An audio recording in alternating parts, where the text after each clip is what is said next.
কোরআনে কারীম থেকে এক আয়াতে কারিমা তেলাওয়াত করা হয়েছে।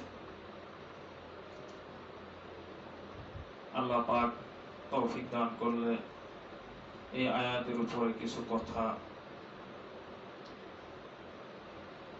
বলার চেষ্টা করা হবে। আয়াতে কারিমার মধ্যে বলেন, ইয়া আইয়ুহাল্লাযীনা আমানুত্তাকুল্লাহ ওয়া কুনু মা'আস সাদিকিন। আল্লাহ তাআলা দুনিয়ার সমস্ত মানুষদেরকে ডেকে, ঈমানদারদেরকে ডেকে বলতেছেন,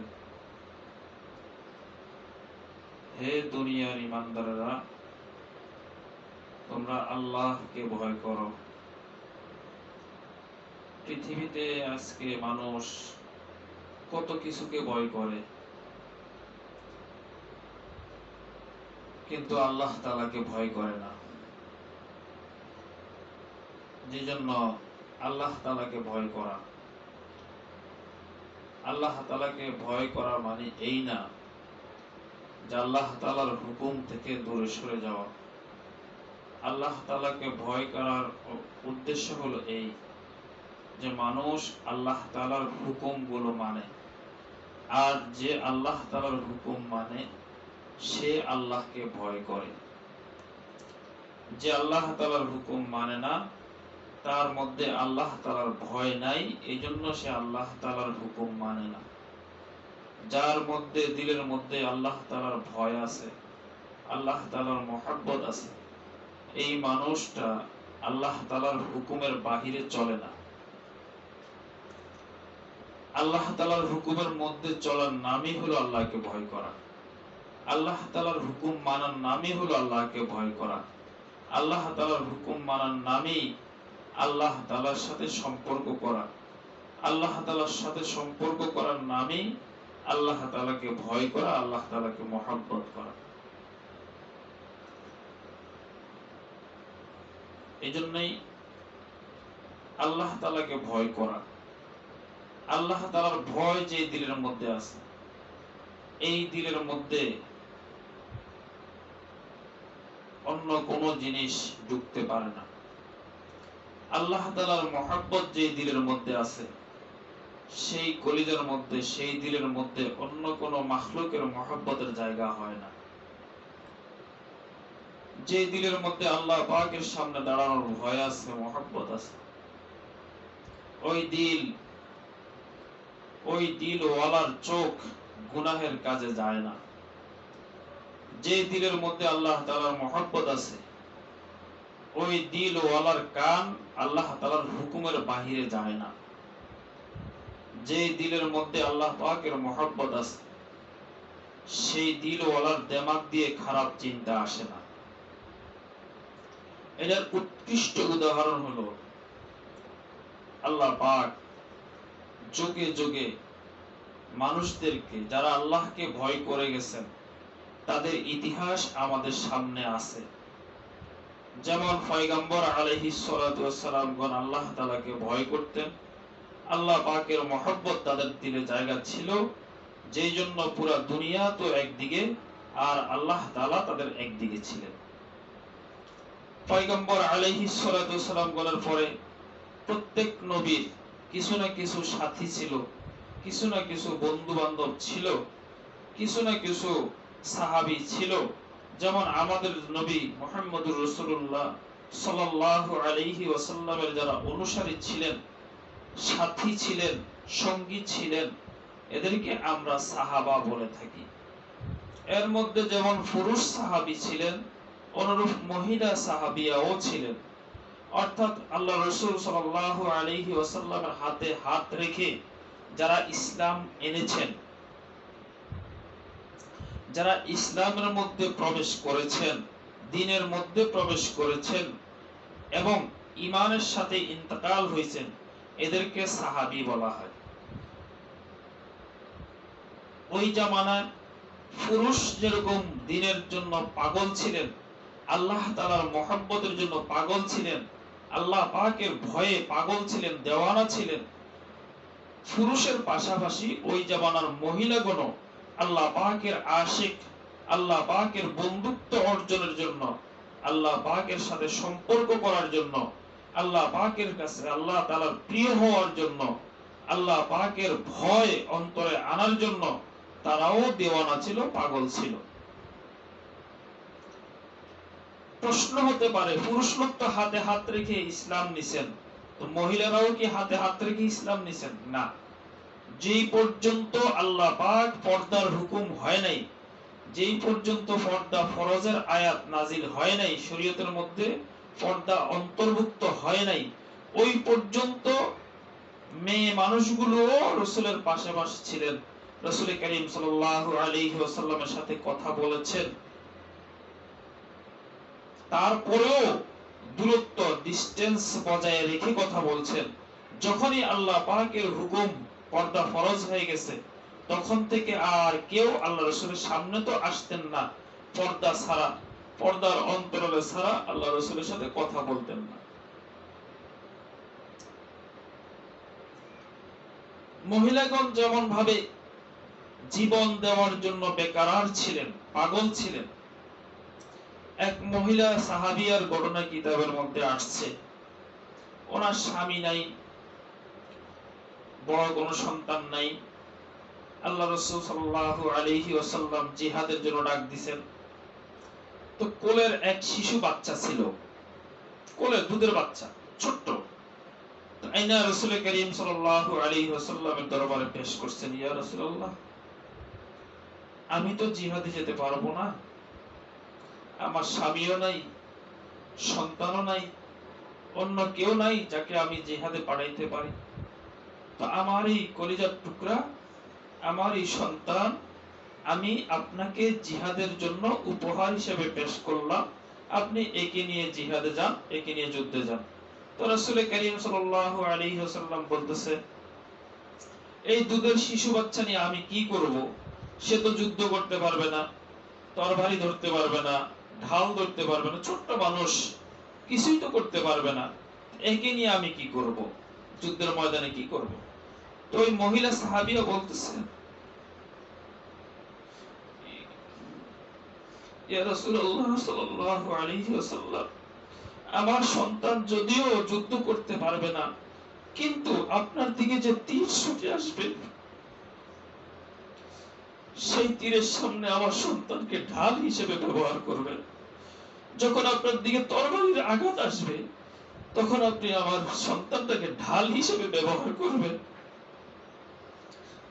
তো এর দ্বারা হয়তো আমার সন্তানটা শাহাদাত বরণ করবে, মৃত্যু হয়ে যাবে, ইন্তেকাল হয়ে যাবে, কিন্তু আমি হাসরের ময়দানে আমার রব্বে করিম আল্লাহ তাআলার সামনে দাঁড়িয়ে বলতে পারবো, এ আল্লাহ, আমি আপনার মহব্বতে, আপনার ভয়ে, আপনার সন্তুষ্টির আশায় আমি আমার সন্তানকে যুদ্ধের ময়দানে পাঠানোর উপযুক্ত না হওয়ার ফলেও আমি যুদ্ধে পাঠিয়েছিলাম।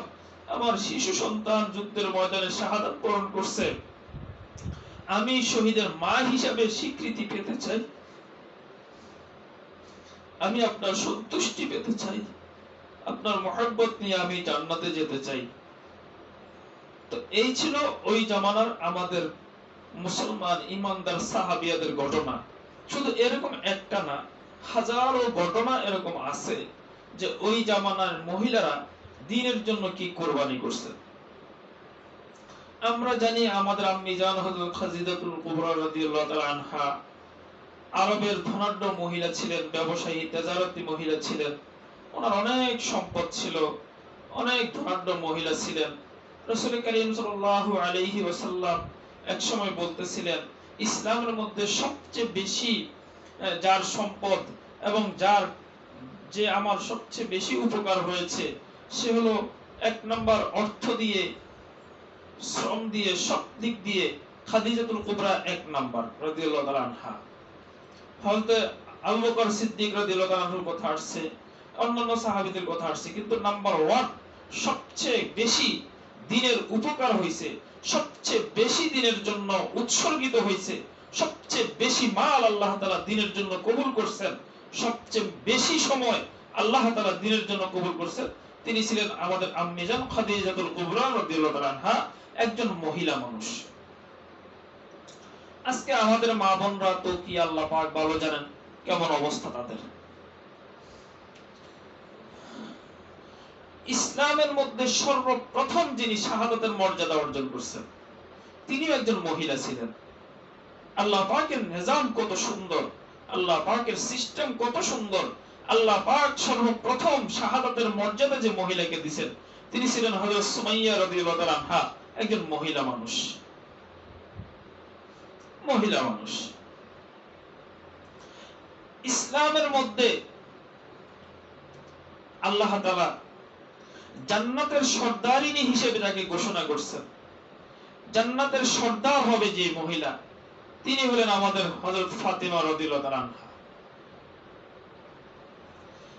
এইভাবে আল্লাহ তাআলা শুধু পুরুষদের থেকে কোরবানি নিছেন এমন না, আল্লাহ তাআলা ওই জামানায় না, শুধু পরবর্তী জামানায়ও বর্তমান সময়ের মধ্যেও এমন হাজারো মা আছেন, এমন হাজারো বোন আছেন, এমন হাজারো স্ত্রী আছেন যারা দ্বীনের জন্য জীবন দেওয়ার জন্য তৈরি আছে, যারা জীবন দেওয়ার জন্য নিজের মাল খরচ করতেছে, যারা আল্লাহ তাআলার সন্তুষ্টির জন্য নিজের মাল খরচ করতেছে, আল্লাহ পাকের সন্তুষ্টির জন্য নিজের সমস্ত সম্পদ, সন্তান, স্বামী সব আল্লাহর রাস্তায় চালাইতেছেন।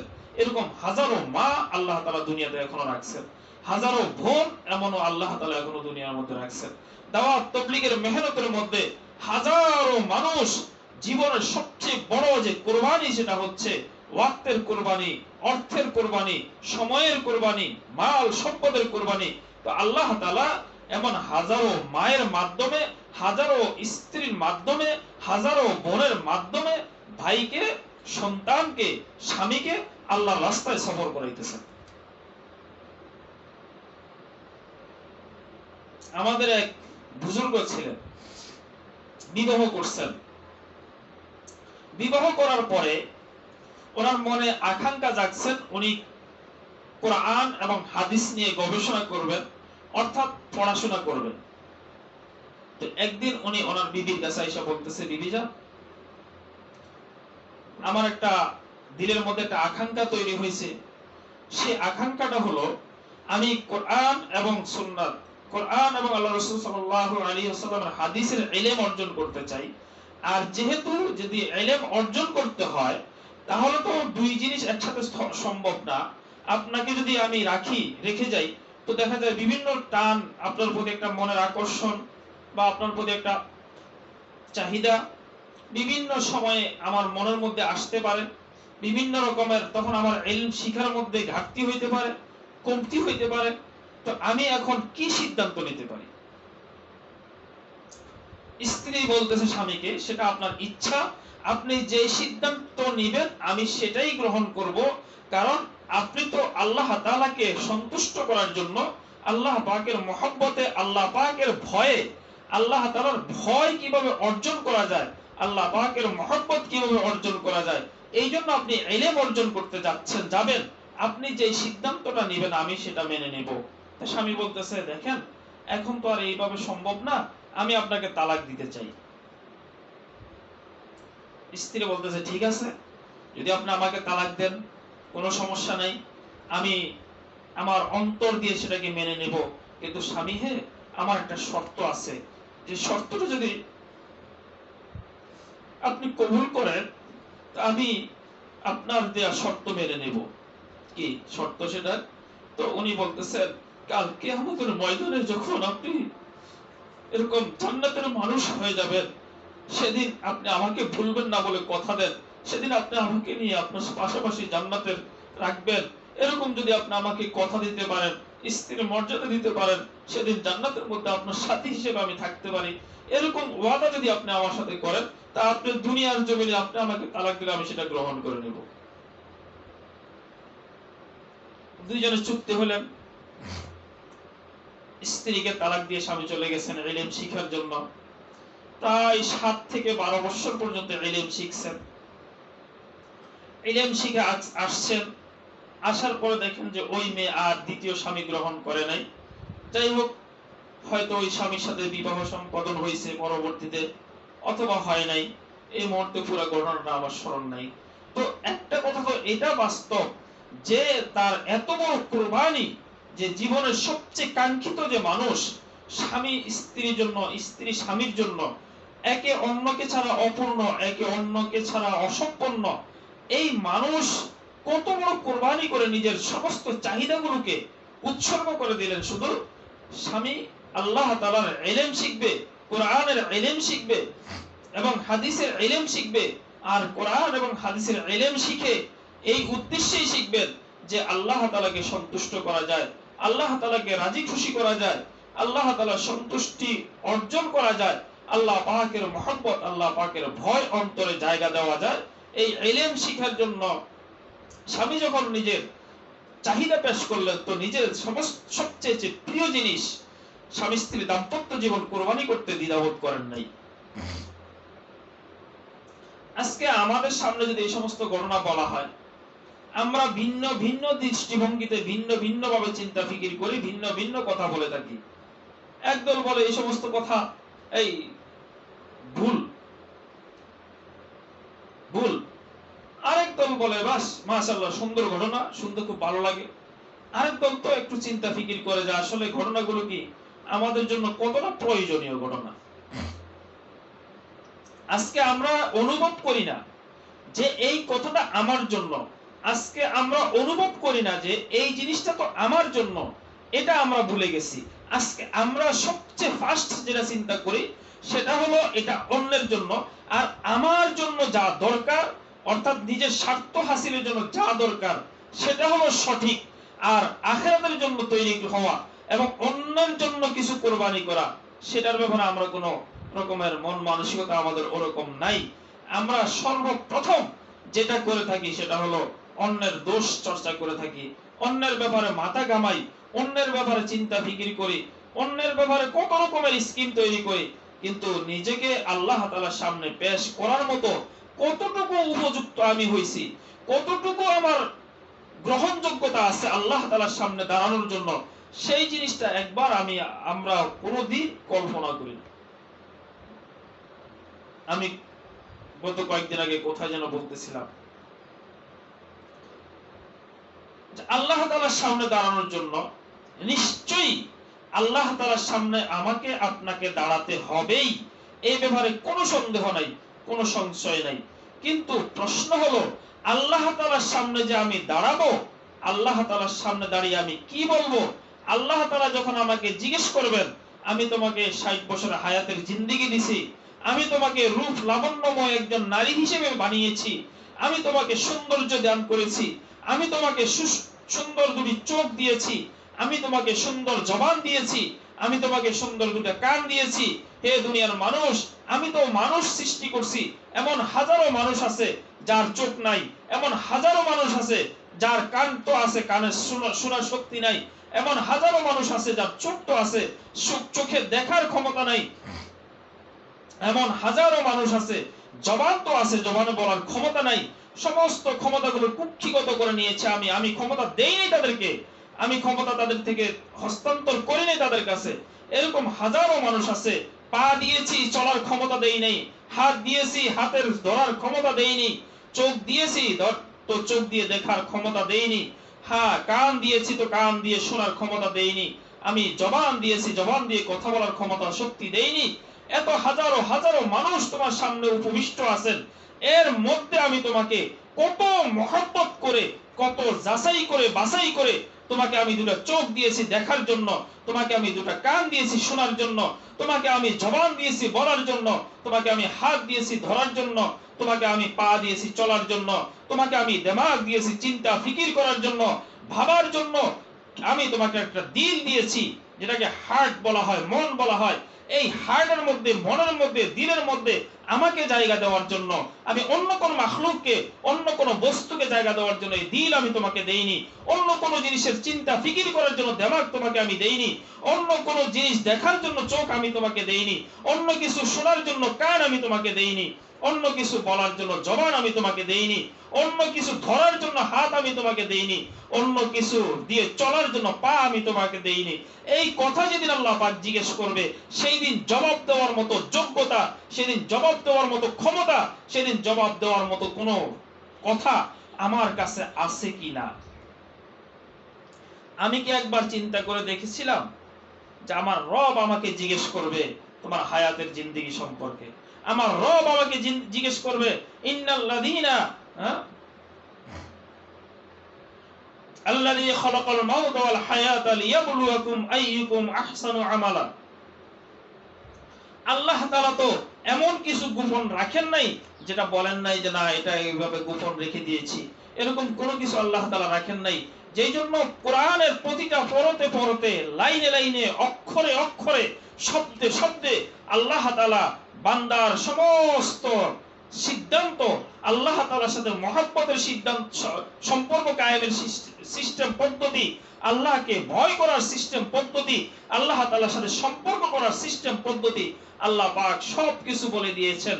একটা কথাও বাকি রাখেন নাই, একটা কথাও অবশিষ্ট রাখেন নাই যেই কথার দ্বারা আমি আর আপনি আল্লাহ তাআলা থেকে দূরে থাকতে পারি, এমন কোন কথা আল্লাহ তাআলা বাকি রাখেন নাই। তাহলে কেন আজকে আমার রবের সাথে আমার সম্পর্ক ভালো না? কেন আজকে আমার রবের সাথে আমার মন মহব্বতের সম্পর্ক নাই? কেন আজকে আমার রবের সাথে আমার ভালোবাসার সম্পর্ক নাই? কেন আজকে আমার রবের সাথে রবের ভয় আমার দিলের মধ্যে নাই? হ্যাঁ, এই জন্যই নাই যে আল্লাহ তাআলা বলেন যে রবের সাথে সম্পর্ক করতে হলে, রবকে ভয় করতে হলে, রবের ভয় অন্তরে জায়গা দিতে হলে যেই জিনিসটা দরকার সেটা হলো যেই দিল ওয়ালার মধ্যে আল্লাহ পাকের মহব্বত আছে ওই দিল ওয়ালার সাথে চলতে হবে। যেই দিল, যেই চোখের ব্যবহার সঠিক কর্ণেওয়ালা মানুষ তার সাথে চলতে হবে। যেই জবানে সঠিক বলনেওয়ালা মানুষ তার সাথে চলতে হবে। যে সঠিকভাবে হাতের ব্যবহার কর্ণেওয়ালা মানুষ তার সাথে চলতে হবে। যে সঠিকভাবে পা চালানোওয়ালা মানুষ তার সাথে চলতে হবে। অর্থাৎ ওয়াকুনু মা'আস সাদিকিন, ওই মানুষদের সাথে চলতে হবে, ওই ব্যক্তির সাথে চলতে হবে, ওই মানুষের সাথে সম্পর্ক রাখতে হবে, ওই মানুষের সাথে মহব্বত রাখতে হবে যেই মানুষের সাথে আল্লাহর সম্পর্ক আছে, যেই মানুষের সাথে আল্লাহ পাকের মহব্বতের সম্পর্ক, যেই মানুষের সাথে আল্লাহ পাকের ভালোবাসার সম্পর্ক, যেই মানুষের সাথে আল্লাহ পাকের ভয়ের সম্পর্ক, ওই সমস্ত মানুষদের সাথে চলার জন্য আল্লাহ তাআলা এখানে বলছেন, এক নম্বরে বলছেন ইয়া আইয়ুহাল্লাযীনা আমানুত্তাকুল্লাহ, হে দুনিয়ার মানুষ আল্লাহকে ভয় করো, আল্লাহকে ভয় করো। হে ঈমানদাররা, যারা আমাকে রব হিসেবে মানো, যারা আমাকে বিশ্বাস করো, যারা কবরকে বিশ্বাস করো, যারা মৃত্যুকে বিশ্বাস করো, যারা হায়াতকে বিশ্বাস করো, যারা কবরের জিন্দেগি বিশ্বাস করো, যারা হাসরের ময়দানের জিন্দেগি বিশ্বাস করো, যারা তকদিরকে বিশ্বাস করো, যারা তকদিরের ভালো মন্দের ফয়সালাকে বিশ্বাস করো, যারা কিয়ামতের ময়দানে জবাবদিহিতাকে বিশ্বাস করো, তোমরা হলো ঈমানদার। আর যেহেতু তুমি ঈমানদার, সেহেতু তুমি আমাকে ভয় করা, এটা আমার অধিকার, এটা আমার অধিকার। আমার অধিকার হলো তুমি আমাকে ভয় করো, আমার নির্দেশ হলো তুমি আমাকে ভয় করো। যেহেতু তুমি আমার ঈমানদার, তুমি আখিরাতকে ভয় করো। আর আখিরাতকে ভয় করা মানে আমি আল্লাহকে ভয় করা, কবরের জিন্দেগিকে ভয় করা মানে আল্লাহকে ভয় করা, মৃত্যুকে ভয় করা মানে আল্লাহকে ভয় করা। এইজন্য আল্লাহ তাআলা বলেন ইয়া আইয়ুহাল্লাযীনা আমানুত্তাকুল্লাহ, হে দুনিয়ার ঈমানদাররা, হে মানুষ মুসলমানরা, হে ঈমানদারগণ, আল্লাহকে ভয় করো। কাদের মতো ভয় করবা?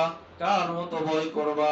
তোমার সামনে তো কোনো ডিকশনারি, তোমার সামনে তো কোনো কিছু নেই, পরিমাপ করার মতো কোনো যন্ত্র নেই। তুমি কিভাবে আল্লাহকে ভয় করবা? তুমি কিভাবে আল্লাহর সাথে মহব্বতের সম্পর্ক করবা? যারা আল্লাহকে ভয় করে, আমি আল্লাহকে ভয় করে, তাদের সাথে তুমি সম্পর্ক করো, তাহলে তোমার মধ্যে আমার ভয় জাগ্রত হবে। যারা আমাকে মহব্বত করে, তাদের সাথে তুমি সম্পর্ক করো, তাহলে তোমার মধ্যেও আমার মহব্বত তৈরি হয়ে যাবে।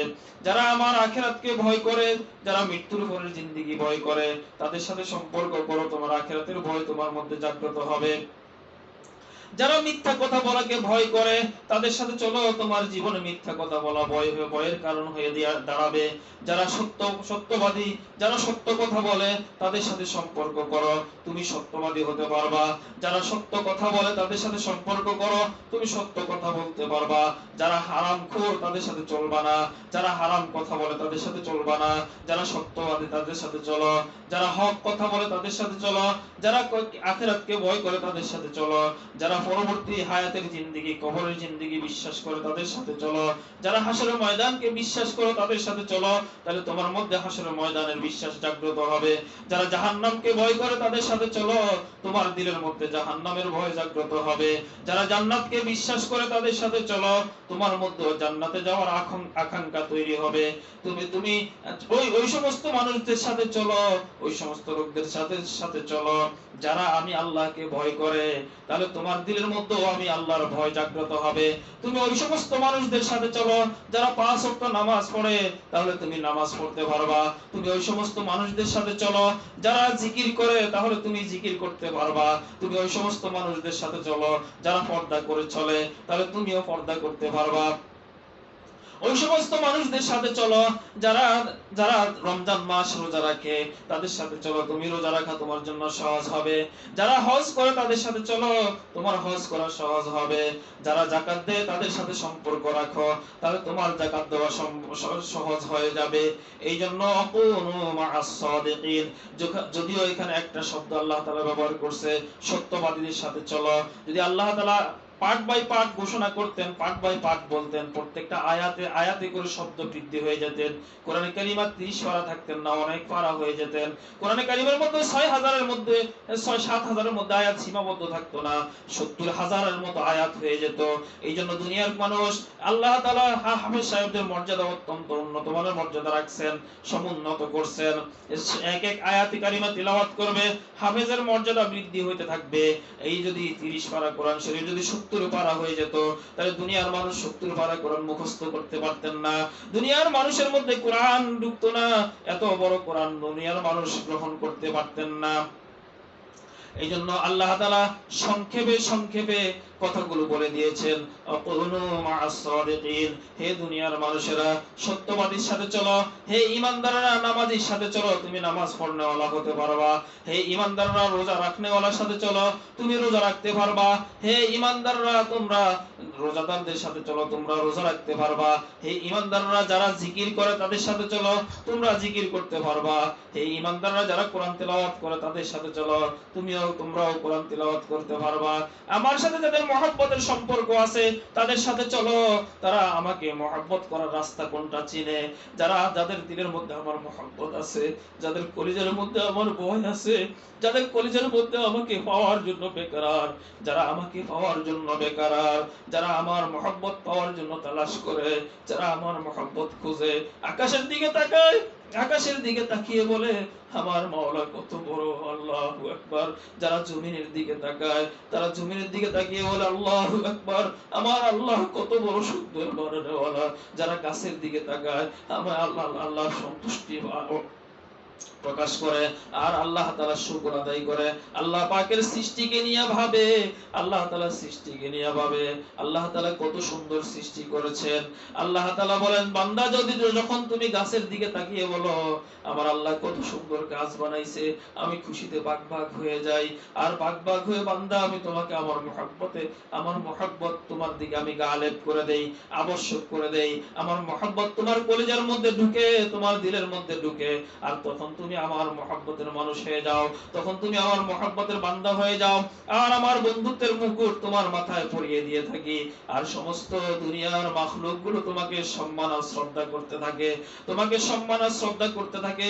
আমি আমার মহব্বতের মুকুট, আমার ভালোবাসার মুকুট, আমি আমার মহব্বতের হার তোমার গলায় পরিয়ে দিয়েছি। বাবার একটা কথা চিন্তা করেন, জীবনের পরিচয় নাই, কোনো কিছু নাই, কোনো সম্পর্ক নাই। একটা মেয়েকে শুধু স্বামী, নতুন একটা ছেলে, অপরিচিত একটা ছেলে বলেন আলহামদুলিল্লাহ কবুল বলার সাথে সাথে ওই মেয়েটা যখন আলহামদুলিল্লাহ কবুল বলে, আল্লাহ পাক এমন মহব্বত তৈরি করে দেন, স্বামী স্ত্রীকে ছাড়া এক মুহূর্ত থাকতে পারে না। আল্লাহু আকবার। যে আল্লাহ তাআলা স্বামী স্ত্রীর মধ্যে এই মহব্বত ঢুকাই দিয়েছেন, সে আল্লাহ তাআলা কত মহব্বতের সাগর সমুদ্র নিয়ে অপেক্ষা করতেছেন। আল্লাহ পাক মহব্বতের সমুদ্র নিয়ে অপেক্ষা করতেছেন। আমার বান্দা যখন বলবে আমার রব কত সুন্দর বানানেওয়ালা, আমি তার দিলের মধ্যে মহব্বতের সমুদ্র বহায় দিব, মহব্বতের নদী বহায় দিব।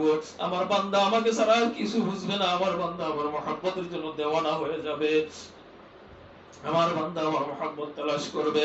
আল্লাহ তাআলার কোন বান্দা যখন আল্লাহ বলে ডাক দেয়, আল্লাহ তাআলা খুশিতে বাগবাগ হয়ে যায়। আল্লাহর বান্দা আল্লাহু আকবার। হযরত ইব্রাহিম আলাইহিস সালাতু ওয়াস সালামকে আল্লাহ তাআলা অসংখ্যবার পরীক্ষার সম্মুখীন করেছেন। কারণ বন্ধুকে পরীক্ষা না করে কি বন্ধু বানানো যায় কিনা। এইজন্য আল্লাহ তাআলা হযরত ইব্রাহিম আলাইহিস সালাতু ওয়াস সালামকে অনেকগুলো পরীক্ষা করেছেন। এর মধ্যে একদিন আল্লাহ তাআলা পরীক্ষা করার জন্য এক ফেরেশতাকে জমিনে পাঠিয়েছেন মানুষের সুরত দিয়ে। ওই ফেরেশতা জমিনে এসে ইব্রাহিম আলাইহিস সালাতু ওয়াস সালাম পাশ দিয়ে হাঁটে আর বলে আল্লাহু আকবার, আল্লাহু আকবার, আল্লাহু আকবার, আল্লাহু আকবার। এই কথা ইব্রাহিম আলাইহিস সালাতু ওয়াস সালামের কানে গেছে। কানে যাওয়ার পরে চতুর্দিকে তাকায়, কাউকে দেখে না, একটা মানুষকে দেখতেছে। বলতেছে ভাই এই এই মুহূর্তে আমার মহব্বতের আল্লাহর নাম কে নিয়েছে? ওই মানুষটা বলতেছে আমি নিয়েছি। কেন, কি হয়েছে তোমার? কি আমি আমার জবানে বলেছি তোমার তো কোনো ক্ষতি করি নাই, তোমার সম্পদের উপরে আঘাত করি নাই, তোমার সন্তানদের উপরে আঘাত করি নাই, আমার মন চেয়েছে তো আমি আমার আল্লাহর নাম নিয়েছি। বলে ভাই এই জন্য তো তোমাকে বলি নাই, বলে ভাই এই জন্য তো তোমাকে বলি নাই। ভাই তুমি এত মহব্বতের নামটা নিয়েছো ভাই, এত ভালো লাগছে আমার কাছে ভাই, আরেকবার তুমি আমার রবের নামটা নেও না, তুমি আরেকবার বলো না আল্লাহু আকবার। ওখানে ওই ফেরেশতা বলতেছে না, আর বলা যাবে না, কারণ আমি একবার বলেছি এটা আমার ব্যাপার। এখন যদি তুমি আমার কাছ থেকে শুনতে চাও তাহলে তো তুমি আমাকে বিনিময় দিতে হবে। কি বিনিময় চাও? তোমার যে সম্পদ আছে সম্পদের 3 ভাগের 1 ভাগ আমাকে দিয়ে দিতে হবে। তাহলে আমি বলবো, কিন্তু শর্ত আছে, একবার বলবো, এর বেশি বার বলবো না। হযরত ইব্রাহিম আলাইহিস সালাতু ওয়াস সালাম আল্লাহ পাকের কেমন মহব্বতের মানুষ ছিলেন। খলিল তো খলিলই হয়, বন্ধু তো বন্ধুই হয়। বন্ধুর জন্য জীবন দিয়ে দেয়, বন্ধুর জন্য সমস্ত সম্পদ দিয়ে দেয়, তারপরেও বন্ধুত্ব ছাড়ে না। বাবারে এমন বহু দাম্পত্য জীবন আছে, এমন বহু স্বামী আছে, স্ত্রী আছে, স্বামীর ইন্তেকালের পরে দ্বিতীয় স্বামী গ্রহণ করে না। যুবতী মানুষ, যুবতী মা, মাত্র 1-2টা সন্তান হয়েছে, এমন হাজারো মা আছে স্বামীর মহব্বতে দ্বিতীয় স্বামী গ্রহণ করে না। এমন বহু স্বামী আছে রে বাবা, স্ত্রীর মহব্বতে দ্বিতীয় স্ত্রী গ্রহণ করে না। এমন বহুত আছে রে বাবা, ইতিহাসের মধ্যে বহুত আছে। যাই হোক, হযরত ইব্রাহিম আলাইহিস সালাতু ওয়াস সালাম আল্লাহ পাকের এমন আশিক ছিলেন, আল্লাহ পাকের সাথে এত বেশি মহব্বতের সম্পর্ক ছিলেন। কারণ খলিল তো খলিলই হয়, বন্ধু তো বন্ধুই হয়, দোস্ত তো দোস্তই হয়, এর মধ্যে কোনো বিকল্প নাই। এখন বলতেছে ঠিক আছে ভাই তুমি একবার বলো, আমি আমার সম্পদের যা আছে 3 ভাগ করে 1 ভাগ তোমাকে দিয়ে দেব। এখন বলতেছে আরো একটু মহব্বতের সাথে বলে আল্লাহু আকবার, আল্লাহু আকবার, আল্লাহু আকবার। ইব্রাহিম আলাইহিস সালাতু ওয়াস সালামের দিলটা খুশিতে বাগবাগ হয়ে গেছে, এখন মহব্বত আরো বেড়ে গেছে। কারণ হাদিস শরীফে, কোরআনের বহু জায়গায়, হাদিস শরীফের বহু জায়গায় আছে যে আল্লাহ পাকের জিকির করে তো আল্লাহ পাকের মহব্বত তার দিলের মধ্যে তৈরি হয়ে যায়, তার কাছে জিকির করতে ভালো লাগে। যে নামাজে দাঁড়ায় আল্লাহু আকবার, আল্লাহু আকবার বলে যে নামাজে আল্লাহকে সন্তুষ্ট করার জন্য দাঁড়িয়ে যায়, আল্লাহু আকবার, সে নামাজ তো পড়ে, 2 রাকাত পড়লে তৃপ্তি পায় না, আরো 2 রাকাত পড়ে তৃপ্তি পায় না। যারা তাহাজ্জুদে ওঠার অভ্যাস আছে দেখবেন, খেয়াল করবেন, 2 রাকাত পড়লে ভালো লাগে না, আরো 2 রাকাত পড়লে মনে হয় মনটা একটু ভালো লাগবে, এই জন্য আবার নিয়ত করে দাঁড়িয়ে যায়, আল্লাহু আকবার, তিলাওয়াত শুরু করে, আল্লাহু আকবার, একের পর এক তিলাওয়াত করতে থাকে, তিলাওয়াত করতে থাকে। এমনও 1 পারা শেষ হয়ে যায়, এমনও আছে 1.5 পারা 2 পারা শেষ হয়ে যায়, কিন্তু কোরআন ছাড়তে মনে চায় না, তিলাওয়াত শেষ করতে মনে চায় না। এমন অনেক আল্লাহর বান্দা বান্দি আছে রে বাবা, রুকুতে চলে যায়, রুকুতে যায়, সুবহান রাব্বিয়াল আযীম, সুবহান রাব্বিয়াল আযীম, 3 বার পরে আরো পড়তে মন চায়, 5 বার পরে আরো পড়তে মন চায়, 7 বার পরে আরো পড়তে মন চায়, সে রুকু থেকে উঠতে মন চায় না। আল্লাহু আকবার, সামি আল্লাহু লিমান হামিদা রব্বানা লাকাল হামদ বলে দাঁড়িয়ে যায়। দাঁড়ানোর পর আল্লাহু আকবার বলে আল্লাহ পাকের কুদরতের কদমে যখন সিজদা কবর লাগিয়ে দেয়, আল্লাহু আকবার, আল্লাহ পাকের মহব্বতে যখন কপালটা জমিনে লাগায়, আল্লাহ তাআলা বলে বান্দা তুমি আমাকে মহব্বত করে তোমার কপালের নাক জমিনে লাগাইছো, বান্দা আমার মহব্বতের সমুদ্রের মধ্যে ঢেউ উঠে গেছে বান্দা, আমি সহ্য করতে পারতেছি না। আল্লাহু আকবার। সাথে সাথে আমার রবের কুদরতের পা দিখানে না কতটা সামনে রেখে বান্দা সিজদা করে আল্লাহ পাকের কুদরতের কদমের উপরে, আল্লাহ পাকের মহব্বতের সমুদ্রের মধ্যে জোশ এসে যায়। আল্লাহ পাক বলেন, বান্দা আমার পায়ে সিজদা করতেছো বান্দা, আমার এত ভালো লাগতেছে বান্দা। আল্লাহ তাআলা বান্দাকে কুদরতের হাতে উঠায় নেয়, কোলে উঠায় নেয়। বাবারে মা যখন সন্তানকে মহব্বত করে বুকে উঠায় নেয়, কোলে উঠায় নেয়, সন্তানের কান্নার সাথে সাথে থেমে যায়। আল্লাহু আকবার। বান্দা যখন সিজদায় গিয়ে সুবহান রাব্বিয়াল আ'লা বলেন, সুবহান রাব্বিয়াল আ'লা 3 বার বলেন, 5 বার বলেন, 7 বার বলেন, তৃপ্তি আসে না, তৃপ্তি আসে না, সিজদা থেকে উঠতে মন চায় না। আল্লাহ পাক বলেন, বান্দা তুমি তুমি তুমি আমার কদমে সিজদা করেছো, আমার কুদরতের কদমে সিজদা করেছো বান্দা। তোমার মাথা আর নাক লাগিয়ে দিয়েছো, তোমার কপাল আর নাক লাগিয়ে দিয়েছো আমার কুদরতের পায়ের মধ্যে। বান্দা আমার মহব্বতের সমুদ্রের মধ্যে ঢেউ তৈরি হয়ে গেছে, আমার মহব্বতের সমুদ্রে জোশ এসে গেছে বান্দা, আমি আর সহ্য করতে পারতেছি না। সাথে সাথে আল্লাহ তাআলা কুদরতের হাত দিয়ে বান্দাকে কোলে উঠায় নেয়। কোলে উঠায় নিয়ে আল্লাহ পাক বলেন, বান্দা তোমার সুবহান রাব্বিয়াল আ'লা আমার কাছে এত ভালো লাগে রে বান্দা, আমি কুদরতের জবান দিয়া ঠোঁট দিয়া তোমার কপালে চুমু খাইতে থাকি,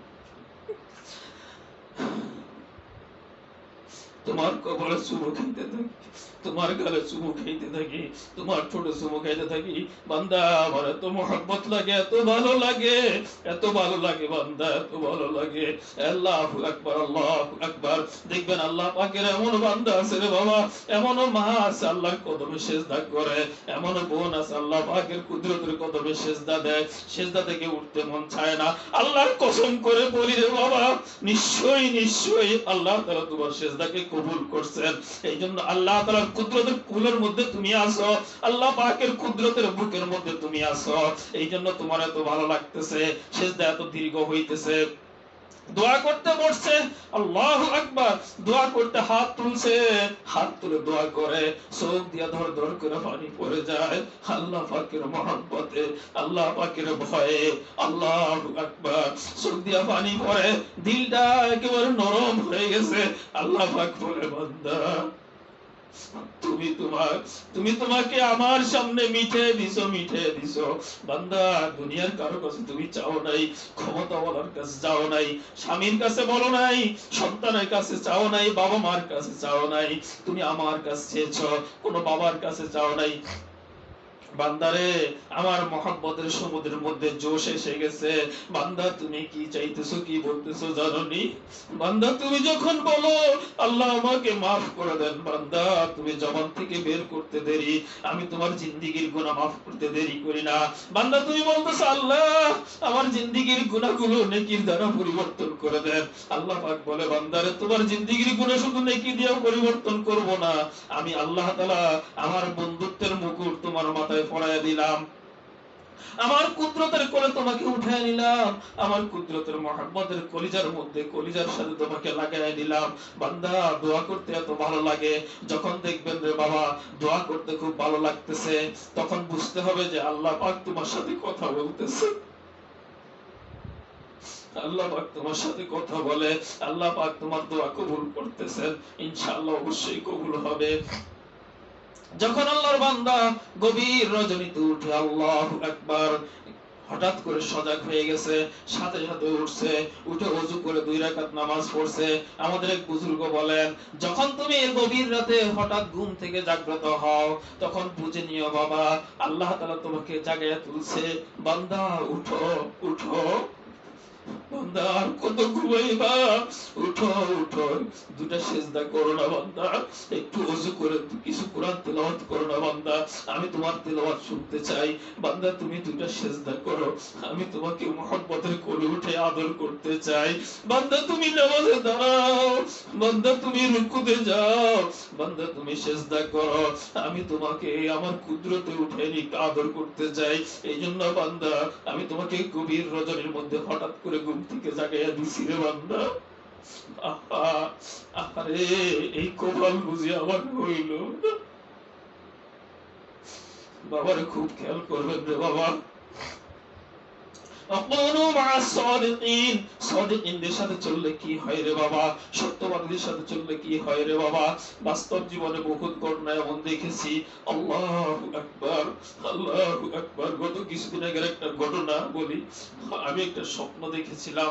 স্বপ্নটা এমন আমার কাছে এত ভয়াবহ মনে হয়েছিল, আমি সিদ্ধান্ত নিয়ে ফেলেছিলাম আমি ইমামতি চাকরি ছেড়ে দিব, অন্য কিছু করব, ইমামতি করব না, মসজিদে নামাজ পড়াবো না, আর কোনো কাজ করবো না, মাদ্রাসায় পড়াবো না। হঠাৎ করে দিলের মধ্যে খেয়াল আসলো আমার হযরতের সাথে একটু পরামর্শ করে নেই।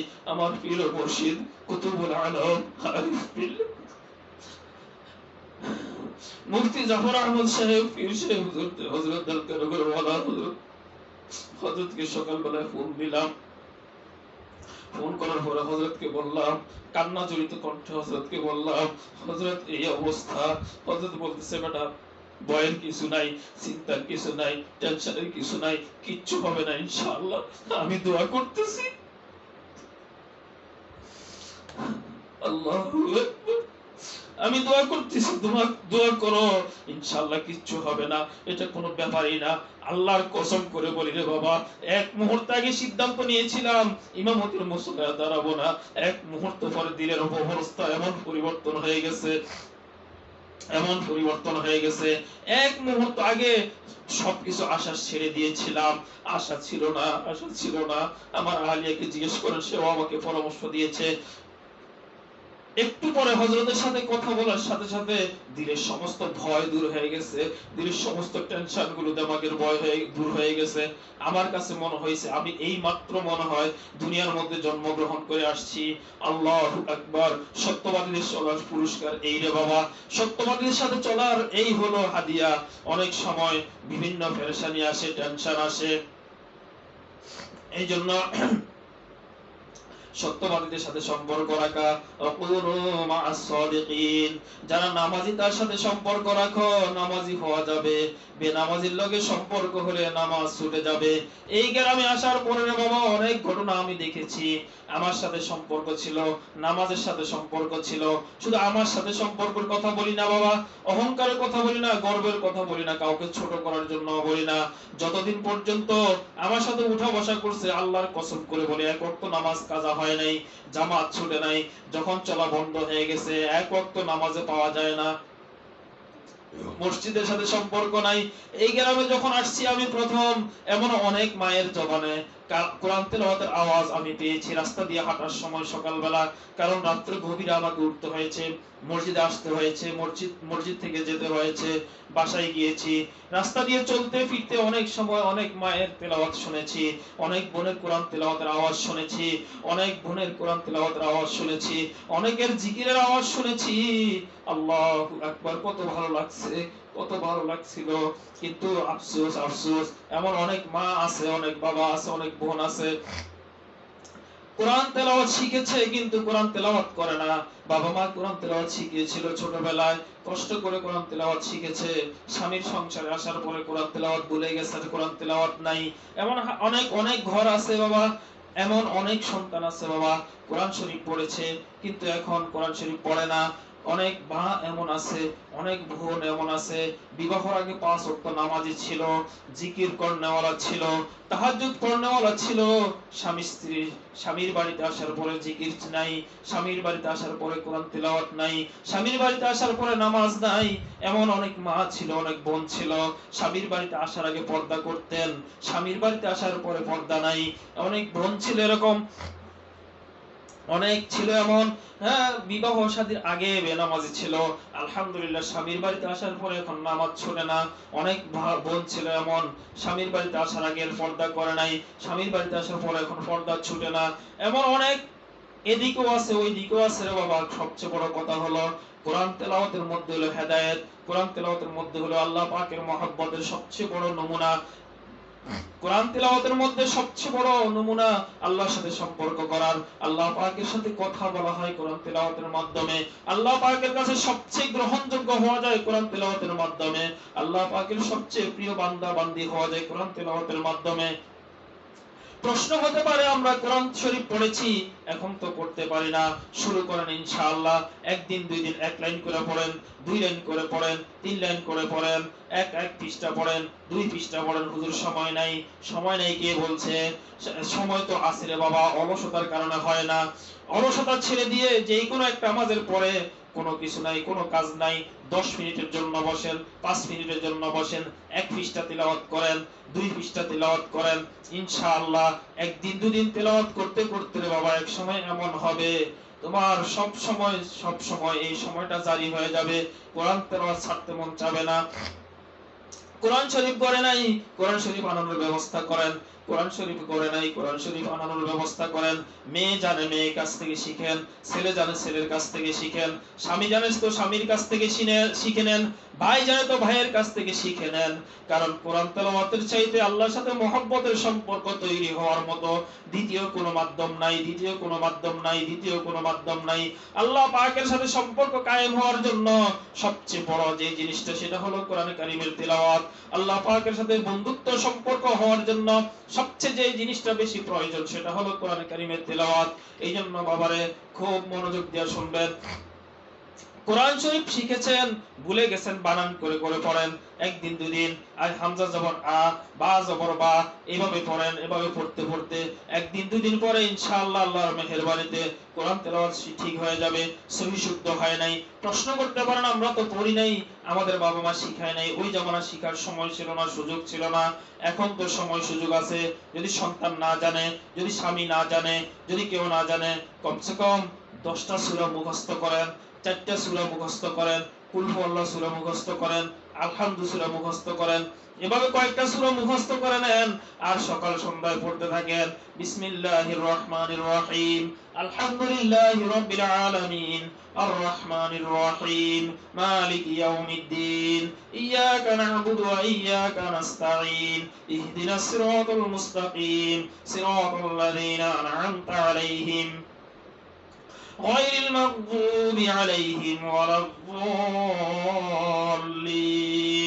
আল্লাহ তাআলা, আল্লাহ রাসূল সাল্লাল্লাহু তাআলা আলাইহি ওয়াসাল্লাম বলেন, বান্দা যখন তুমি বিসমিল্লাহির রহমানির রহিম বলে উচ্চারণ পড়া শুরু করবা, আল্লাহ পাক এক নম্বরে তোমার দিল থেকে সমস্ত ময়লাগুলো মুছে দিবেন। তোমার দিলের মধ্যে অহংকারের ময়লা আছে, তোমার দিলের মধ্যে হিংসার ময়লা আছে, তোমার দিলের মধ্যে অন্যের প্রতি ঈর্ষার ময়লা আছে, তোমার দিলের মধ্যে অন্যের খারাপির ময়লা আছে, তোমার চোখের সামনে পর্দা করতে মন চায় না, তোমার জবান সত্য বলতে মন চায় না, তোমার কান সত্য শুনতে মন চায় না, তোমার হাত সত্য জিনিস ধরতে মন চায় না, তোমার পা সত্য জিনিস সত্যের উপরে চলতে চায় না। বুঝতে হবে তোমার মধ্যে ময়লা আছে, তোমার মধ্যে সমস্যা আছে, তোমার মধ্যে রোগ আছে। বাবারে, শরীরে যখন তাপমাত্রা বেড়ে যায়, যখন সন্তানের তাপমাত্রা বেড়ে যায়, 100 ডিগ্রি পার হয়ে যায়, শরীরের স্বাভাবিক তাপমাত্রার চেয়ে শরীরটা বেশি বেশি গরম মনে হয়। এখন স্ত্রী স্বামীকে বলে, শুনছেন নি বাবু, আব্দুর রহমানের তো এই অবস্থা, আব্দুর রহমানের তো শরীরটা জ্বর জ্বর মনে হইতেছে। বাবারে, হাত দিয়ে শরীর স্পর্শ করার পরে মায়ের কলিজা সহ্য হয় নাই। মা বলতেছে, স্বামীকে বলতেছে, বাবাকে বলতেছে, সন্তানের বাবাকে বলে, আমার আব্দুর রহমানের, আমার আব্দুল্লাহর শরীরটা গরম, আপনি তাড়াতাড়ি ডাক্তারের কাছে যান, ঔষধের ব্যবস্থা করেন। আমার সন্তান যদি অসুস্থ হয়, আমার কলিজায় আঘাত লাগে, আমি সহ্য করতে পারি না। স্বামী বলে, আমার সন্তান অসুস্থ হলে আমিও তো সহ্য করতে পারি না। এটা একটা লক্ষণের দ্বারা বোঝা যায়, একটা উদাহরণের দ্বারা বোঝা যায়। সামান্য শরীর তাপমাত্রা বেড়ে গেলে বাবা জ্বর হয়ে গেছে, পেটটা যদি একটু ব্যথা ব্যথা লাগে, ব্যথার কথা মার কাছে বলে, অথবা ছোট্ট শিশু বাচ্চা নাড়াচাড়া করে আর কান্না করে, মা বলতে বলে, স্বামীকে বলে, বাবাকে বলে, শুনছেন নাকি আব্দুর রহমান তো, আব্দুল্লাহ তো এই অবস্থা, ডাক্তারের কাছে যান, সে কেমন জানি নড়াচড়া করে আর কান্না করতেছে, একটা লক্ষণ প্রকাশ পেয়ে গেছে, সে অসুস্থ হয়ে গেছে। বাবারে, তোমার মধ্যে যদি হিংসার রোগ থাকে, বুঝতে হবে তোমার দিলের মধ্যে আল্লাহ পাকের মহব্বতের সম্পর্ক নাই। তোমার দিলের মধ্যে যদি মিথ্যা বলার অভ্যাস থেকে থাকে, বুঝতে হবে তোমার নামাজ তো পড়ছো, সারা জীবন নামাজ পড়েছো, কোরআন তেলাওয়াত করেছো, বাবা তোমার দিলে আল্লাহ পাকের মহব্বত তৈরি হয় নাই। তোমার মধ্যে যদি অন্যের ক্ষতি করার চিন্তা ভাবনা থেকে থাকে, তোমার মধ্যে যদি হারাম খাওয়ার চিন্তা ভাবনা থেকে থাকে, বুঝতে হবে আল্লাহ পাকের মহব্বত তোমার দিলের মধ্যে তৈরি হয় নাই। বুঝতে হবে তোমার নামাজ তো নামাজ পড়েছো, কিন্তু আল্লাহ পাক পর্যন্ত তোমার নামাজ পৌঁছায় নাই। তুমি জিকির তো করেছো, আল্লাহ পাক পর্যন্ত তোমার জিকির যায় নাই। তুমি তো কোরআন তেলাওয়াত করেছো, আল্লাহ পাক পর্যন্ত তোমার কোরআন তেলাওয়াত যায় নাই। এই জন্য বেশি বেশি ইস্তেগফার করা, ইস্তেগফার করা, ইস্তেগফার করা, প্রত্যেকটা আমলের আগে পরে ইস্তেগফার করা। এই জন্য বাবারে কোরআন তেলাওয়াত শিখবেন, কোরআন তেলাওয়াত করবেন। কোরআন তেলাওয়াত যারা জানি না, কমসে কম কুল হুয়াল্লাহ সূরা যারা জানি, কমপক্ষে প্রতিদিন প্রত্যেক নামাজের পরে কমপক্ষে 3 বার করে পড়ব। আলহামদুলিল্লাহ সূরা একবার, কুল হুয়াল্লাহ সূরা 3 বার করে পড়ব। আর যদি পারি 3 বার পড়লে খতম কোরআন শরীফের নেকি হয়। 10 বার পড়লে আল্লাহ পাক জান্নাতের মধ্যে একটা প্রাসাদ নির্মাণ করেন। 100 বার পড়লে বাবা 10টা প্রাসাদের মালিক তুমি হয়ে যাবা। 10 বার কুল হুয়াল্লাহ সূরা পড়তে 10 মিনিট সময়ও লাগে না, 5 মিনিট সময়ের মতো লাগে। যদি সুন্দরভাবে পড়ো 5 মিনিট সময়ের মতো লাগবে। 5 মিনিটে যদি তুমি একটা জান্নাতের প্রাসাদের মালিক হও, 24 ঘন্টার মধ্যে কত হাজার মিনিট, কত শত শত মিনিট তোমার জীবন থেকে চলে গেছে, কত হাজার হাজার মিনিট তোমার জীবন থেকে চলে গেছে, কত হাজার হাজার ঘন্টা তোমার জীবন থেকে চলে গেছে। তুমি জান্নাতে যাওয়ার যদি ইচ্ছে থাকে, তুমি যদি আল্লাহ পাকের বন্ধুত্ব নিয়ে বাঁচতে চাও, আল্লাহ পাকের বন্ধুত্ব নিয়ে কবরে যেতে চাও, তাকুনু মা'আস সাদিকিন, সত্যবাদীদের সাথে চলো। আর সত্যবাদী যে জিকির করে তার সাথে চলো, যে কোরআন তেলাওয়াত করে তার সাথে সম্পর্ক করো, কোরআন তেলাওয়াত করার মন চাইবো। যে নামাজ পড়ে তার সাথে চলো, নামাজ পড়তে মন চাইবো। যে জিকির করতে ভালো লাগে, যার জিকির করতে ভালোবাসে তার সাথে চলো, তোমারও জিকির করতে মন চাইবো। বাস্তব জীবনে এমন অনেক ঘটনা দেখেছি, জীবনে কোনোদিন বিড়ি সিগারেট খায় নাই, কয়দিন পরে দেখি বিড়ি খায়। পরে জিজ্ঞেস করলাম, কেন বিড়ি খাওয়া রয়েছ, সিগারেট কেন খাও? হুজুর বন্ধু বান্ধব লাগে চলতে চলতে শুরু হয়ে গেছে। বাবা তুমি তো আগে নামাজ পড়তে, এখন কেন নামাজ পড়ো না? হুজুর বন্ধু বান্ধব লাগে চলতে চলতে নামাজ ছুটে গেছে। তুমি তো বাবা, তোমাকে তো দেখি না নামাজ পড়তে, এখন তুমি নামাজ পড়ো। বলে আমার এক বন্ধু আছে নামাজি, তার সাথে চলতে চলতে এখন নামাজ পড়া অভ্যাস হয়ে গেছে। এইভাবে বাবা প্রত্যেকটা কাজ কোনো না কোনো সংস্পর্শে, কারো না কারো লাগালাগি থাকার কারণে, কারো না কারো পাশাপাশি থাকার কারণে তৈরি হয় একটা অনুভূতি, তৈরি হয় একটা শখ, তৈরি হয় আগ্রহ, তৈরি হয়। তখন মানুষ ভালো কাজ করে, তখন মানুষ মন্দ কাজ করে। একজন আরেকজনকে মেরে ফেলছে, একজন আরেকজনকে মেরে ফেলছে। এই ছেলেটা তো খুব ভদ্র ছেলে ছিল, এই আবার কিভাবে মারে? বলে এই তো অমুক পাড়ার অমুকের সাথে চলে, এই জন্য এই অন্যকে মেরে ফেলেছে। অর্থাৎ ডাকাতের সাথে চললে ডাকাত হয়, চোরের সাথে চললে চোর হয়, বদমাশির সাথে চললে বদমাশ হয়, খেলোয়াড়ের সাথে চললে খেলোয়াড় হয়। আল্লাহু আকবার। ঈমানওয়ালার সাথে চললে ঈমানওয়ালা হয়, জিকিরওয়ালার সাথে চললে জিকিরওয়ালা হয়, তিলাওয়াত করনেওয়ালার সাথে চললে তিলাওয়াত করনেওয়ালা হয়, নামাজ পড়নেওয়ালার সাথে চললে নামাজ পড়নেওয়ালা হয়। যারা ওয়াজ মাহফিলে যায় তাদের সাথে চললে ওয়াজ মাহফিলে যাওয়া যায়। এই জন্য বাবারে, আমরা তো মেয়ে মানুষ, প্রশ্ন হইতে পারে আমরা কি করে কার সাথে চলবো? আমি বহুবার বলেছি, বহুবার আপনাদেরকে শুনিয়েছি, কার সাথে চলবেন? নিশ্চয়ই একজন ভালো আলেমের সাথে সম্পর্ক রাখবেন। বলে আমরা তো মেয়ে মানুষ, কিভাবে সম্পর্ক রাখবো? আমরা তো যেতে পারবো না। স্বামীর মাধ্যমে সম্পর্ক রাখবেন, ভাইয়ের মাধ্যমে সম্পর্ক রাখবেন, সন্তানের মাধ্যমে সম্পর্ক রাখবেন, ছেলের মাধ্যমে সম্পর্ক রাখবেন। মাসআলাগত বিষয়গুলো যদি জানার প্রয়োজন হয়, যদি জানার প্রয়োজন হয়, প্রয়োজনে হুজুরের সাথে ফোনে মোবাইলে যোগাযোগ করবেন, মোবাইলে যোগাযোগ করবেন, অথবা স্বামীকে পাঠিয়ে দিবেন, অথবা ভাইকে পাঠিয়ে দিবেন, অথবা সন্তানকে পাঠিয়ে দিবেন, অথবা স্বামীকে পাঠিয়ে দিবেন। এরকম আমার প্রিয় মুর্শিদ কুতুবুল আলম আরিফ বিল্লাহ হযরত ওয়ালা মুফতি সাহেব দামাত বারকাতুহুল আলিয়া, উনি ওনার প্রত্যেকটা বয়ানের, প্রায় বয়ানের মধ্যে বলে দেন। এবং যখন কেউ বায়াত হয় তখন ওসিয়ত করে দেয়, মাঝে মাঝে ফোন করবা, মাঝে মাঝে ফোন করবা, টেলিফোনে যোগাযোগ রাখবা। ওনার প্রত্যেকটা কিতাবের মধ্যে ওনার মোবাইল নাম্বার দেওয়া আছে। যদি কোনো সমস্যায় পড়ে যান মোবাইল করে জানবেন। যদি কোনো মহিলাদের জন্য অনুমতি আছে, পুরুষের জন্য অনুমতি আছে। কারণ শরীয়তের মাসআলা জানার জন্য, শরীয়তের ইলম শিখার জন্য মোবাইলে কথা বলা যায়, মোবাইলে কথা বলা নাজায়েজ না।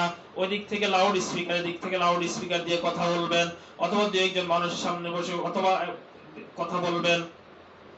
অপর প্রান্ত থেকে কথা শুনবে, কথা শুনে কথার উত্তর দিবে, এরকম ব্যবস্থা করতে পারেন। অথবা স্বামীকে পাঠিয়ে দিবেন, এই মাসআলাটা জেনে আসেন, এই মাসআলাটা জেনে আসেন। অথবা সন্তানকে বলে পাঠিয়ে দিবেন যাও এই মাসআলাটা জেনে আসো, অথবা একটা চিঠি লিখে পাঠিয়ে দিবেন, হুজুর এই সমস্যা, এই মাসআলাটা কি, হুজুর মাসআলাটা বলে দিবে, অথবা সংক্ষিপ্তভাবে লিখে দিবে। এভাবে সম্পর্ক রাখবেন। সম্পর্ক রাখার জন্য সামনে যাওয়া জরুরি না, সম্পর্ক রাখার জন্য গলায় গলায় হাঁটে চলা জরুরি না, সম্পর্ক রাখার জন্য হারাম কাজে উৎসাহিত হওয়া জরুরি না, সম্পর্ক করার জন্য হালাল কাজ কোন বাবার কাছে দরবারে গিয়ে সম্পর্ক কায়েম করলে হয় না, চলবে না, লাগবে না। যদি আপনার সম্পর্কের প্রয়োজন হয়, বাবার সাথে যোগাযোগ সরাসরি যাওয়া দরকার নাই, পীরের কাছে যান, সমস্যা নাই, পীর মুরিদ হন, সমস্যা নাই। কিন্তু পীর মুরিদ হইতে হলে স্বামীকে সাথে নিয়ে যাবেন পর্দার আড়াল থেকে। যেই পীর বলবে আমার সামনে আসো, সেই পীরের সামনে যাওয়া জায়েজ নাই, সেই পীরের সাথে মুরিদ হওয়া জায়েজ নাই। যেই পীর বলবে আমার পা টিপে দাও, ওই পীরের সাথে মুরিদ হওয়া জায়েজ নাই, ওই পীরের সাথে কোনো রকমের সম্পর্ক রাখা জায়েজ নাই। বাবা বলে ডাকতে হবে যেই পীর বলবে, ওই পীরের কাছে যাওয়া হারাম, হারাম, হারাম, হারাম। ওই পীরের কাছে যাওয়া যাবে না, ওই পীরের সাথে সম্পর্ক করা যাবে না। কারণ পীর হলো উস্তাদ, উস্তাদের কাছ থেকে ইলম শিখবো, উস্তাদের কাছ থেকে নামাজ পড়া শিখবো, উস্তাদের কাছ থেকে জিকির শিখবো, উস্তাদের কাছ থেকে কোরআন তিলাওয়াত শিখবো। সবচেয়ে বড় কথা হলো নামাজ পড়ে আল্লাহর সাথে সম্পর্ক করা শিখবো। নামাজ তো হাজারো মানুষ পড়ে, নামাজ তো হাজারো মানুষ পড়ে, জিকির তো হাজারো মানুষ করে, তিলাওয়াত তো হাজারো মানুষ করে।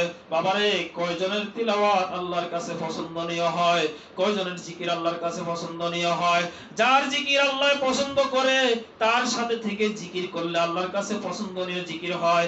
যার তিলাওয়াত আল্লাহর কাছে পছন্দনীয়, ওই ব্যক্তির পাশে বসে কোরআন তিলাওয়াত করলে আল্লাহ তাআলার কাছে পছন্দনীয় হওয়া যায়। যে ব্যক্তির নামাজ আল্লাহ তাআলা পছন্দ করেন, ওই ব্যক্তির সাথে নামাজ পড়লে, ওই ব্যক্তির কাছ থেকে শিখে শিখে নামাজ পড়লে আল্লাহ তাআলার কাছে পছন্দনীয় নামাজ হয়।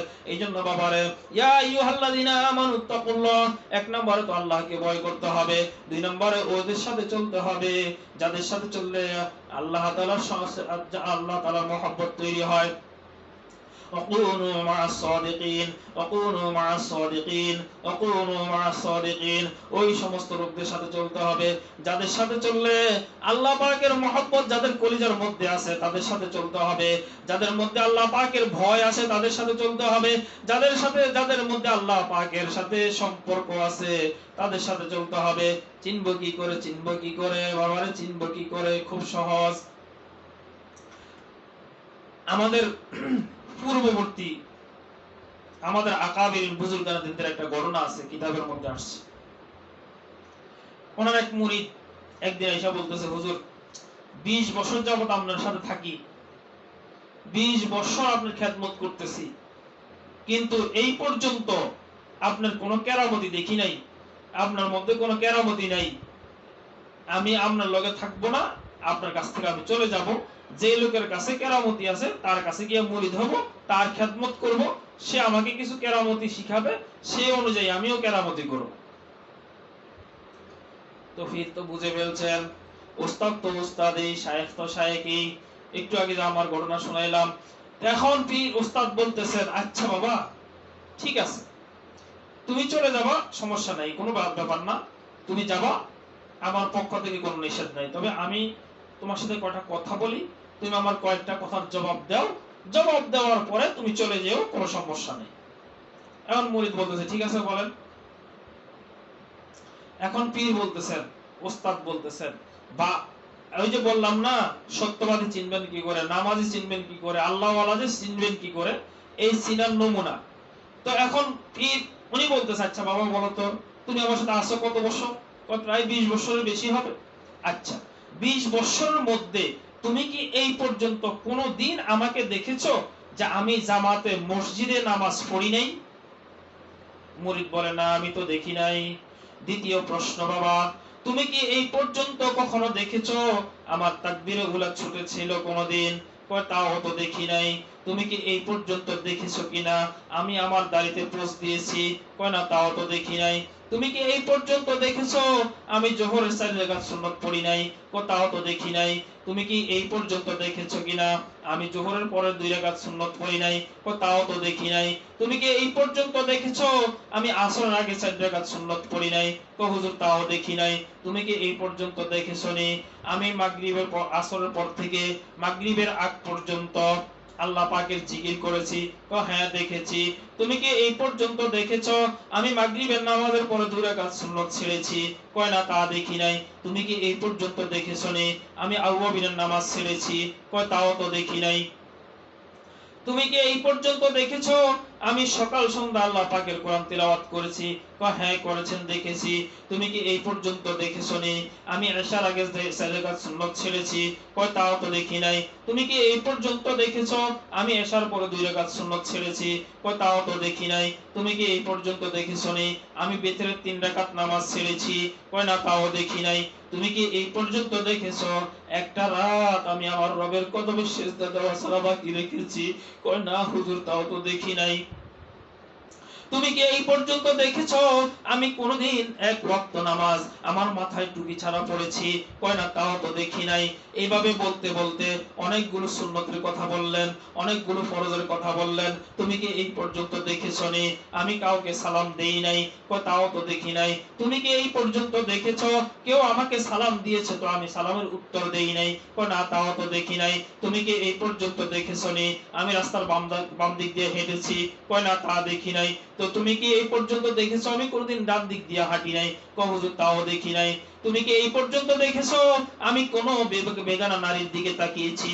কয় হুজুর দেখি নাই। তুমি কি এই পর্যন্ত শুনেছো কিনা আমি একটা মিথ্যা কথা বলেছি? কয় তাও শুনি নাই। তুমি কি এই পর্যন্ত দেখেছো আমি কারো কাছ থেকে 1 আনা হারাম সম্পদ খেয়েছি? কয় তাও তো শুনি নাই, তাও তো দেখি নাই। তাহলে বাবা এর চেয়ে বড় কারামতি কি হইতে পারে? আমার রব আমাকে এই সমস্ত জিনিস থেকে হেফাজত করেছেন, আর আমার রব আমাকে এই সমস্ত কাজগুলো করার তৌফিক দিয়েছেন। বাবারে যদি এখন তুমি যেতে চাও যেতে পারো, আমার কোনো আপত্তি নাই। কিন্তু আমি তো আমার সিদ্ধান্ত আমি জানতাম না, হয়তো আমার ভুল হইতে পারে, আমি হিসাব করে দেখতে পারি নাই কোনোদিন। বাবা তুমি যেহেতু বলেছো কিয়ামতের ময়দানে আমি আমার আল্লাহর সামনে দাঁড়িয়ে বলতে পারবো, আল্লাহ কোন এক মানুষ আমার সাথে সম্পর্ক ছিল, সে সাক্ষ্য দিয়েছিল আমি কোনোদিন হারাম খাই নাই। আল্লাহ আমার সাথে একটা লোক চলতো, সে আমার সাক্ষী দিয়েছিল আমি কোনোদিন মিথ্যা কথা বলি নাই। আল্লাহ আমার সাথে একটা লোক চলতো, সে আমাকে বলছে কথা দিয়েছিল আমি কোনোদিন নাকি জামাতে তাকবীরটা ছাড়ি নাই।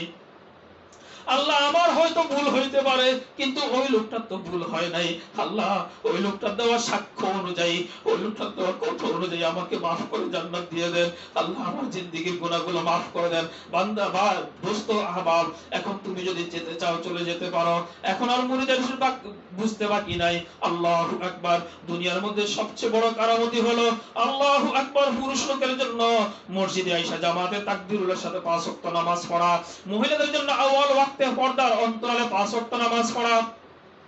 বাবারে বুজুর্গি এটার নাম না কোন পীরের দরবারে যায় বাবার পীরের পা টিপা কোন ব্যক্তির জন্য, কোন মায়ের জন্য এটা জায়েজ নাই, কোন বালেগা মহিলার জন্য এটা জায়েজ নাই, কোন বেপরদা পুরুষের সামনে যাওয়া, একটা মেয়ের জন্য জায়েজ নাই তার দেবরের সামনে যাওয়া, একটা মেয়ের জন্য জায়েজ নাই তার বাসুরের সামনে যাওয়া, একটা মেয়ের জন্য জায়েজ নাই তার দুলাভাইয়ের সামনে যাওয়া, একটা মেয়ের জন্য জায়েজ নাই তার খালুর সামনে যাওয়া।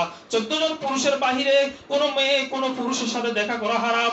এই জন্য যদি তোমার জিন্দেগিতে এই আমলটা শুরু করা সম্ভব হয়ে যায়, বুঝতে হবে তোমার রব তোমাকে মহব্বত করে, বুঝতে হবে তোমার রব তোমাকে ভালোবাসে, এই জন্য তোমাকে বেপরদা থেকে বাঁচাইতেছেন।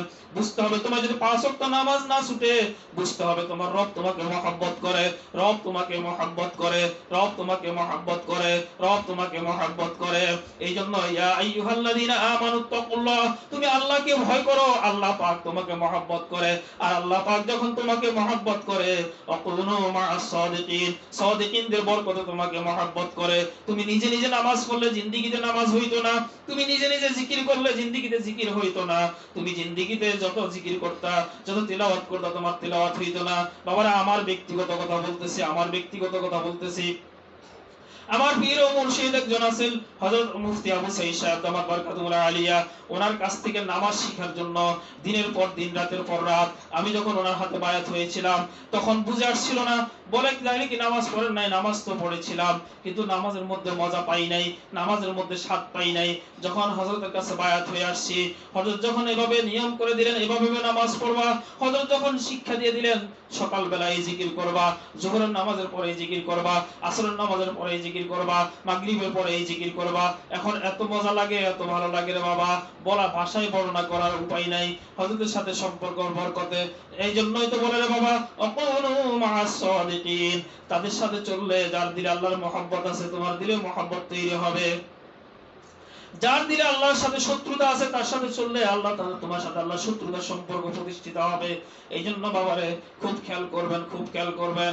বড় বেশি সবকের প্রয়োজন নাই, বড় বেশি আলোচনার প্রয়োজন নাই, খুব খেয়াল করে শুনেন রে বাবা। শেষ কথা, এক নম্বর হলো আল্লাহর মহব্বত, আল্লাহ পাকের ভয়। আল্লাহ পাকের ভয় যে চিন্তা করে আলাম ইয়ালাম বিআন্নাল্লাহা ইয়ারা, আমার রব আমাকে দেখতেছেন, আমার মালিক আমাকে দেখতেছেন। বাবারে চাকরি করে কোম্পানির ফ্যাক্টরিতে যখন শুনে মালিক আসছে সবাই অ্যালার্ট হয়ে যায়, সচেতন হয়ে যায়, সজাগ হয়ে যায়, কাজকর্ম সব ঠিকঠাক চলতে থাকে। মালিক চলে যায় এলোমেলো হয়, এটা কোনো বিষয় না, কোনো ব্যাপার না। কিন্তু মালিক যখন ফ্যাক্টরিতে এসে ঢুকে, মালিক যখন এসে দোকানে ঢুকে, মালিক যখন এসে ব্যবসা প্রতিষ্ঠানে ঢুকে, সমস্ত কর্মকর্তা কর্মচারী অ্যালার্ট হয়ে যায়, সচেতন হয়ে যায়। বাবারে মালিক তো চলে যায় কিন্তু তোমার রব তো কখনো তোমাকে ছেড়ে যায় না। আমার আল্লাহ তো এক মুহূর্তের জন্য আমাকে ছেড়ে যায় না, আমার সামনে থেকে যায় না।